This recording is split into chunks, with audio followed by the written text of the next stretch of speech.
সালামুন আলাইকুম। জিদ বা হঠকারিতা অত্যন্ত বিপজ্জনক জিনিস। কোনো ব্যক্তি যদি ভুলে, অসাবধানতায় বা এরকম কোনো কারণে কোনো গলদ কাজ করে, তবে সে তার সংশোধনের আশা থাকে।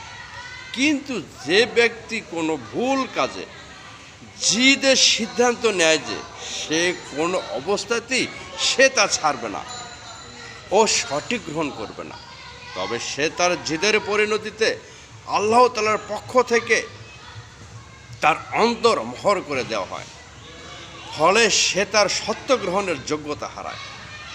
এইটা সূরা বাকারার ৭ নম্বর আয়াতের তাফসীরকাররা এইভাবে তাফসীর করেছে।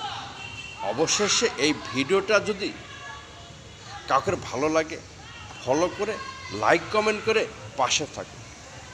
ধন্যবাদ সবাইকে।